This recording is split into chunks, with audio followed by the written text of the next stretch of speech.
Flashing canals, a gondola ride with creamy sweets by our side. Whispers of delight in the air, gelato dreams everywhere. Eloise Chen on the go, tasting flavors as they flow. Italian gelato, oh so sweet. Every day's a tasty treat. Well, think about the last time you opened a brand new book, right? You crack the spine. Oh, that is the absolute best feeling. It really is. But then, you bypass the title page, you flip right past that block of tiny legal text on the copyright page. You basically ignore the dedication and you jump straight into chapter 1. Yeah, it's a complete reflex for most of us. Right, exactly. Yeah. We are all conditioned to treat those first few pages as like empty bureaucratic filler. Yeah. Anyway, welcome to the Living Well, Living Rich podcast. I'm so glad you could join us today. Hey everyone, great to be here. So today we are doing a deep dive into our sources, but our focus is going to be entirely on those pages you usually skip right over. Which I know sounds a little strange, but stick with us. Trust us on this. We are looking at a 2026 paperback titled The Traveler's Shadow. And, I mean, while the story inside the book is a journey of its own, the blueprint hidden in the front matter, the legal notices, and the publisher's philosophy pages, it reveals something incredible. It really does. It's totally unexpected. It shows you exactly how to live well and learn better by blending an ancient Taiwanese herbal pharmacy with cutting-edge AI-assisted digital publishing. I know, it sounds like a totally jarring collision of worlds, right? Yeah. You have the slow, methodical tradition of herbal medicine basically crashing into the hyper-fast reality of digital publishing in 2026. It sounds impossible. Right. But as we comb through these introductory pages, we actually see a masterclass in how those two seemingly opposed forces can, well, sustain each other. The front matter of this book isn't just legal protection for a corporation. It really reads like a manifesto. So to ground this for you, we are looking at a very real physical object. The Traveler's Shadow was published in the United Kingdom by an imprint called Kokoshungsan Ltd, which operates under the wider umbrella of Kokoshungsan Ltd. Exactly. It's a tangible paperback with a standard ISBN. I have it right here. It's 978-180-761-1781. It's got standard copyright protections and all the hallmarks of a modern global release. But the architect behind this entire publishing initiative is what really caught my attention first. Oh, absolutely. She is fascinating. The founder and author is Dr. Shu-Chen Hou, and looking at her background, it really changes how you view this whole project. Her background is definitely the first major clue that this isn't your standard children's book imprint. Mm-hmm.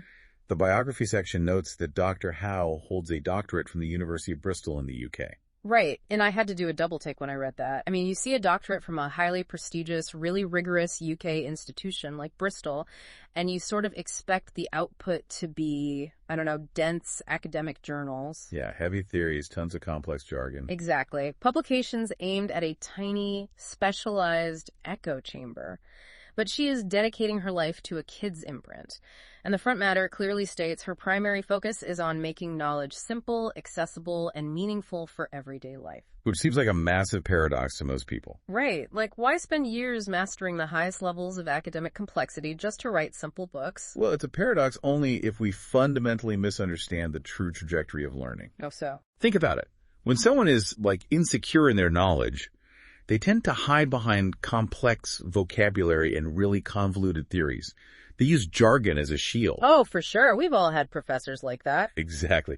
But true, profound mastery of any subject almost always results in the ability to simplify it.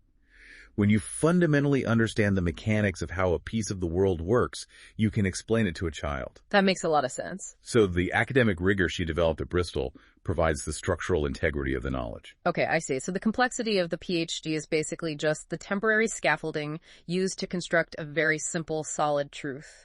And once the truth is built, you just tear the scaffolding down. That is a great way to visualize it. In fact, the publisher's core philosophy page explicitly outlines this exact approach.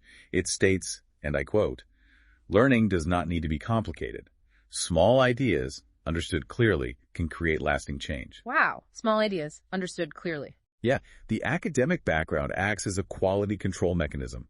It ensures the foundational ideas are actually accurate. But the delivery mechanism, The books themselves strips away all the academic pretense. They don't want to overwhelm you. Right. They're actively choosing not to overwhelm you, but to hand you a small, functional tool you can actually use in your everyday life. Small ideas, understood clearly, can create lasting change. I keep coming back to that line. It is such a stark contrast to the modern mindset, right? Like the idea that we constantly need to consume massive, endless streams of data to improve ourselves. Yeah, whole information overload culture. Exactly. But a philosophy like radical simplicity, it doesn't usually spontaneously generate in a highly competitive university lecture hall. It made me wonder where this drive to nurture and simplify actually comes from. And the sources give us a very clear answer on that. They do. Reading further into these foundational pages, the answer has absolutely nothing to do with British academia. It comes directly from her family roots in Taiwan. Yeah, the overarching ethos of Kokoshungsan is explicitly dedicated to a family tradition. The pages detail the profound influence of the Yongsheng herbal pharmacy, which is a long-established traditional herbal shop in Taiwan. Right, and it specifically mentions her parents. Yes, it introduces the founder's parents, Mr. Hu Shusan and Mrs. Peng Kaifeng, noting that they really embodied the values of care, integrity, and a deep respect for learning. You know, thinking about a traditional Taiwanese herbal pharmacy while reading about a 2026 digital publishing house really made something click for me. Oh yeah, what was the connection? Well, picture walking into a shop like Yongsheng.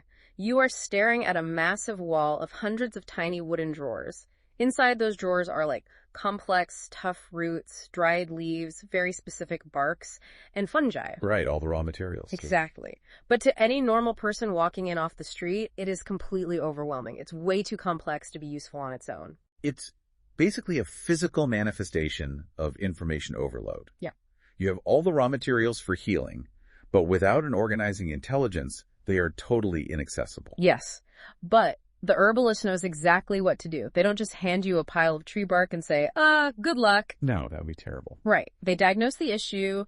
They carefully select very specific ingredients from that massive wall of drawers, and they measure them out with extreme precision.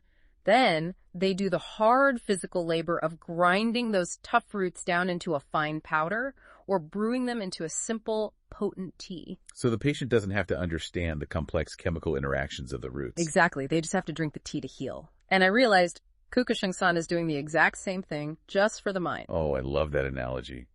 They're the intellectual herbalists. Yes. They're looking at the vast, overwhelming wall of global academic knowledge, all those heavy, complex roots and barks, and they are doing the hard work of synthesis. They grind down the academic data and distill it into a simple, potent book. They brew the tea. Right. They brew the tea so that you, the reader, can simply consume it and nourish your mind.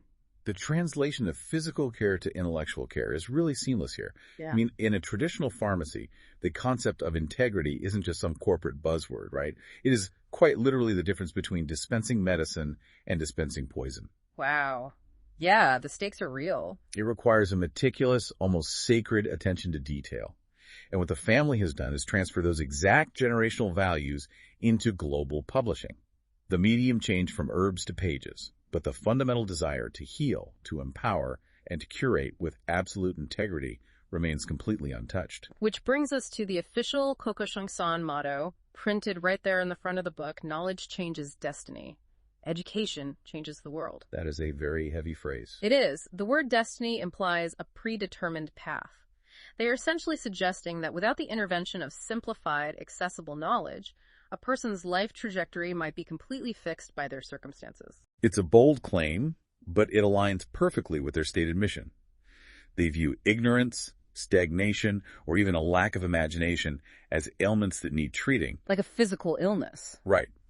In their publisher information section, they write, "Every book we publish carries the simple hope that knowledge can illuminate minds, empower individuals, and inspire positive change in the world." They are really positioned as a global digital education publisher committed to media literacy and character education.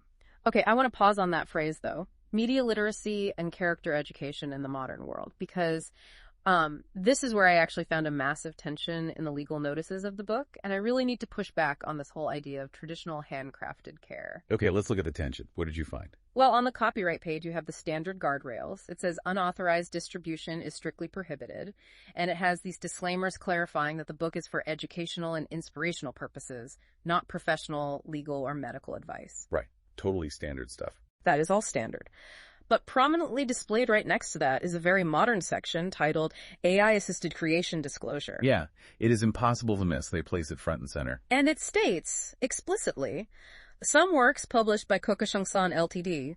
may be created with the assistance of artificial intelligence tools used for ideation, drafting, editing, translation support, illustration generation, or production workflows. The modern elephant in the room. Seriously. I mean, come on. We just spent all this time praising the slow, deliberate human touch of a multi-generational herbal pharmacy. If an author is letting an AI brainstorm the ideas, draft the text, translate it, and even draw the pictures, aren't we just talking about a tech company wearing a traditional costume? That is the big question. Doesn't relying on neural networks completely strip away the human element that supposedly makes their philosophy special?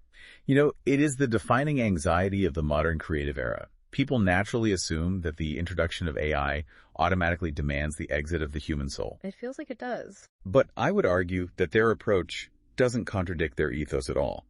In fact, you have to read the second half of that exact AI disclosure to understand why Kokoshungsan is actually providing a blueprint for the future of publishing. Well, I have it right here. It says, all content is reviewed, curated, and approved by the author and publisher.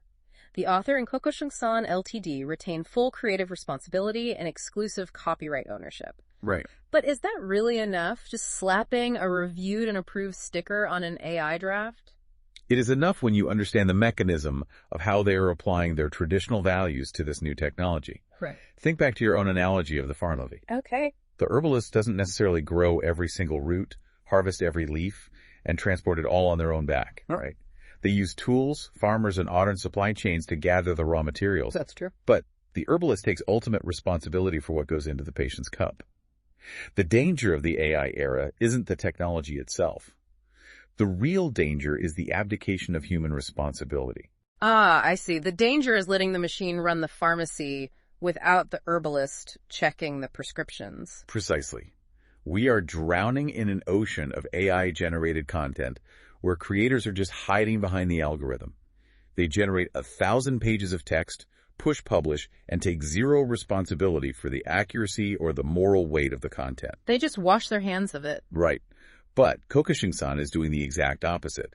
They are stating up front that they use the most powerful tools available in 2026 to scale their mission. To reach more people. Exactly. Translation support means they can reach a child in another country. Illustration generation means a small, family-rooted publisher can actually compete visually with massive, soulless corporate conglomerates. AI is essentially the tractor they use to harvest the field. Okay, I see the distinction now is the difference between mass production and scaled craftsmanship. Yes, beautifully put. They are using the AI to gather the raw concepts, to speed up the drafting, to manage the workflow. But the ethical filter, the care and integrity inherited from Mr. Hu Shu-san and Mrs. Peng Kai-feng is the final, non-negotiable bottleneck. Right, the human is the final filter. If the AI generates something that doesn't align with their mandate to illuminate minds and empower individuals, it just doesn't get published. The human takes the responsibility. And look at the transparency of the act itself. They didn't bury the AI disclosure in a web of terms and conditions on a website. They put it right there in the physical book, alongside the dedication to their parents and the standard copyright law. Yeah, they really put it all out there. They're showing you exactly how the medicine is made.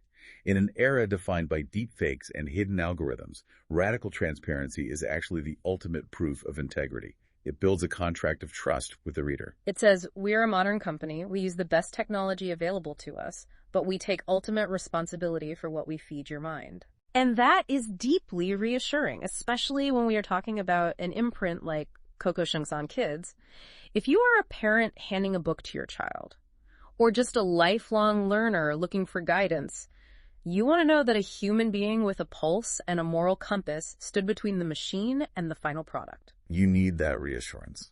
It really makes me view that block of text at the front of the book in a completely different light. It's not a legal defense, it's an ethical stance. And it proves that technology and traditional values are not mutually exclusive.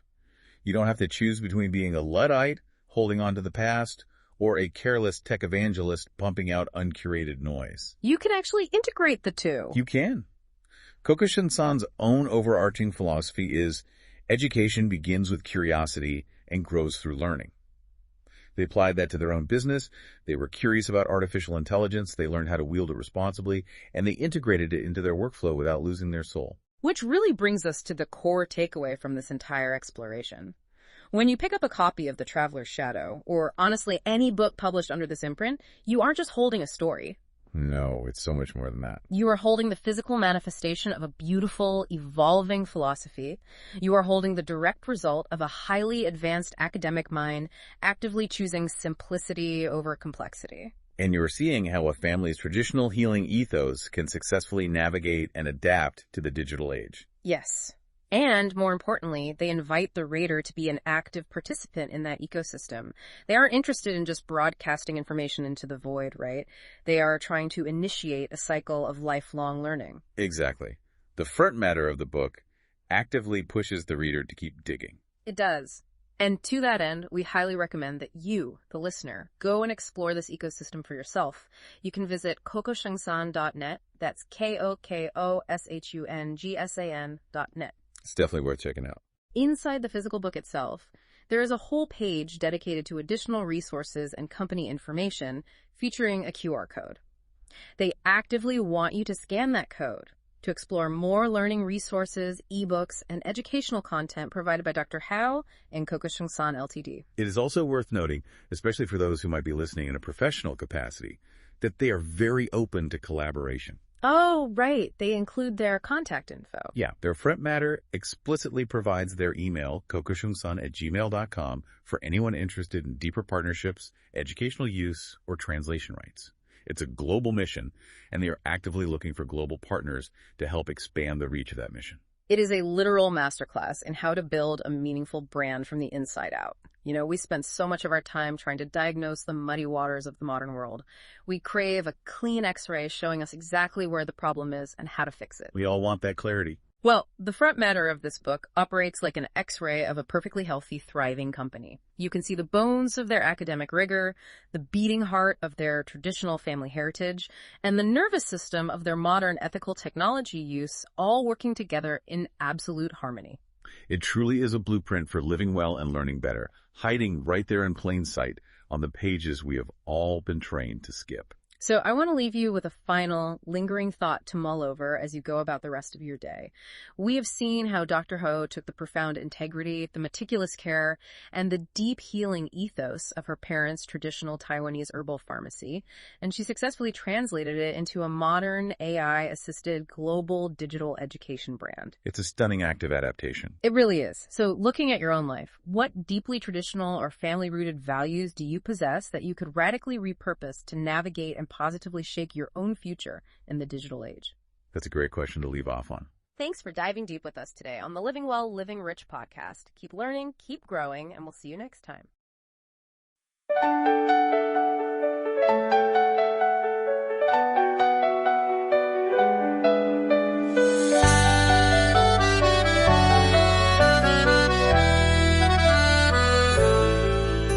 Strolling through the cobblestones of Rome, every corner smells like home. Scoops of joy in every town. Gelato makes us spin around. Venetian canals, a gondola ride with creamy sweets by our side. Whispers of delight in the air. Gelato dreams everywhere. On the go, tasting flavors as they flow. Italian gelato, oh so sweet. Every day's a tasty treat. Roaring skies, colors so bright. Gelato shops in the evening light, from pistachio past. We laugh and sing with every bite, exploring Italy in sheer delight. With each flavor, a new surprise. Gelato starts